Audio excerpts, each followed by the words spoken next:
काही झालंय का बाबा? नाही काय काही नाही ग. आहे मी ठीक आहे. तुम्ही मला नाही सांगणार आहात?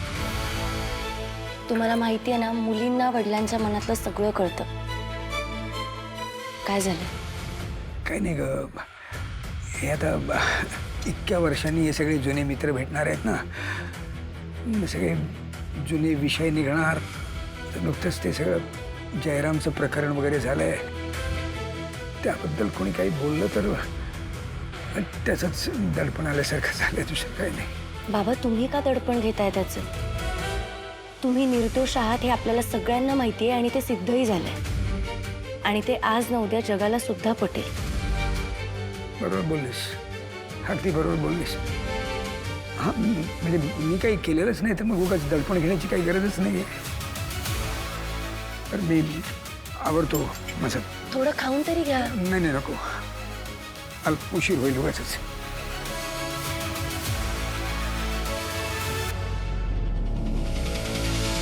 दिवी जगत्तारिणी, या बाप मुलाचं नातं आता तूच दारू शकतेस.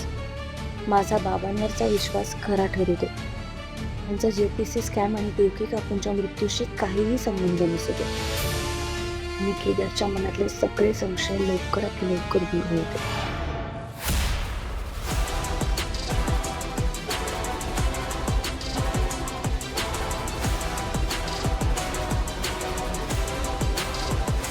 नमस्कार, तुम्ही पाहतात महाराष्ट्र न्यूज नेटवर्क आणि आज आम्ही तुमच्यासाठी एक महत्त्वाची बातमी घेऊन आलो.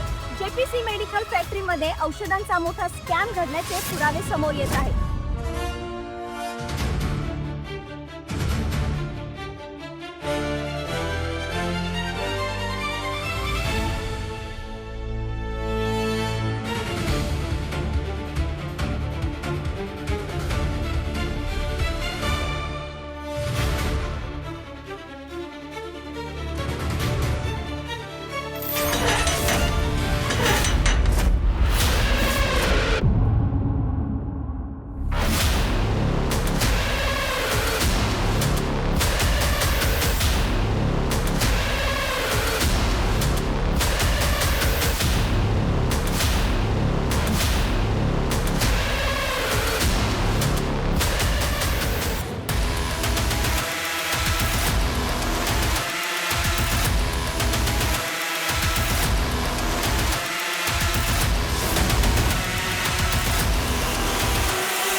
कोण आहे?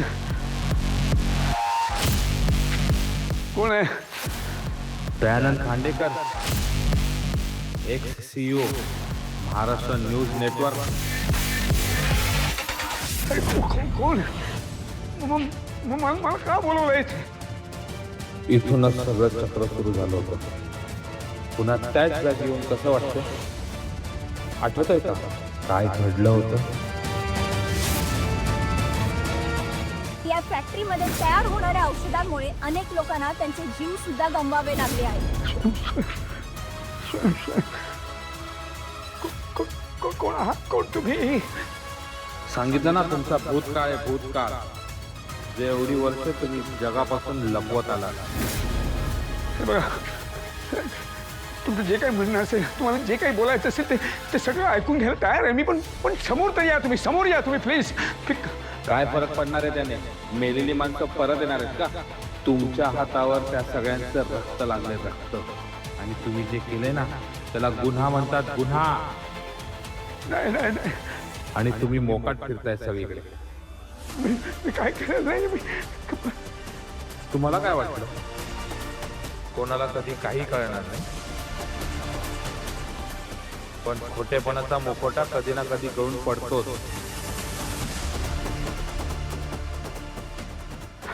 एका झटक्यात तुमचा खरा चेहरा मी जगासमोर आणू शकतो. पैशासाठी माणुसकी विकली तुम्ही, माणुसकी. नाही. आणि आता लोकांच्या मड्यावर उभं केलेलं वैभव मिरवताय. बोला काय मिळालं एवढे खून करून? बोला खांडेकर बोला, एक संधी देतोय, बोला खांडेकर, नाहीतर नाही मी केलाय चूक. होय मी चूक केली, खूप मोठी चूक केली, खूप मोठी चूक झाली माझ्या हातून. गुन्हा केलाय मी, आहे मी गुन्हेगार त्या सगळ्याचा.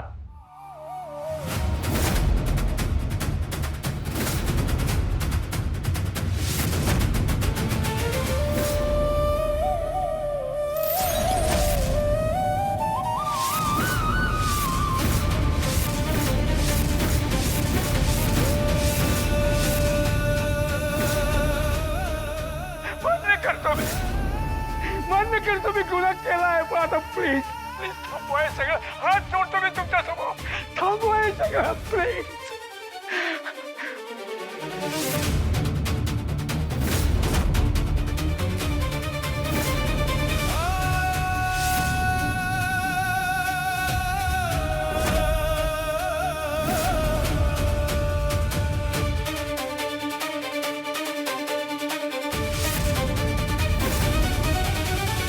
पुरावा हवा होता ना तुला?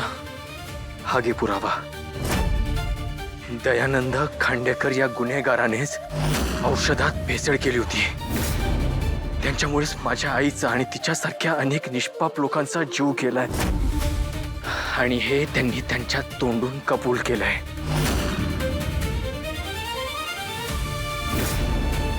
परमिशन टू अरेस्ट हिम.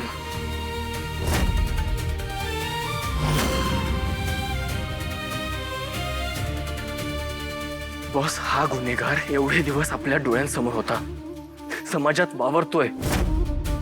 तू जरी नाही म्हणालीस तरी मला याला अरेस्ट करावं लागेल, तेही माझ्या हाताने.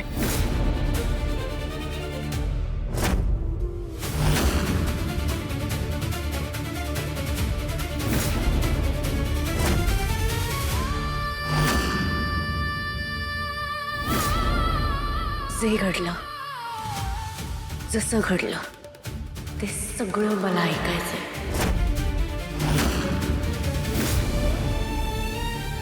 बॉस, सेट कर केडी.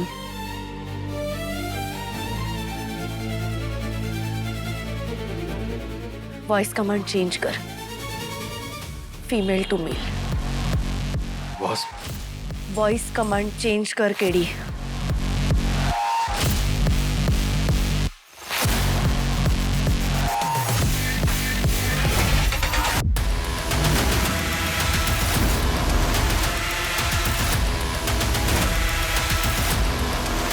मिस्टर दयानंद खांडेकर, काय मिळालं तुम्हाला हे सगळं करून?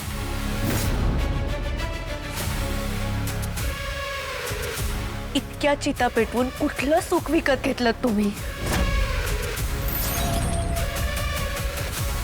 सांगा ना, काय मिळालं तुम्हाला? काय इतक्या माणसांचा जीव घेतला तुम्ही? मी मान्य करतो माझ्या हातून चूक झाली आहे, पण मी कोणालाही मारलेलं नाही, मी कोणाचाही जीव घेतलेला नाही. त्या भेसळयुक्त औषधाची माझा काही संबंध नाहीये.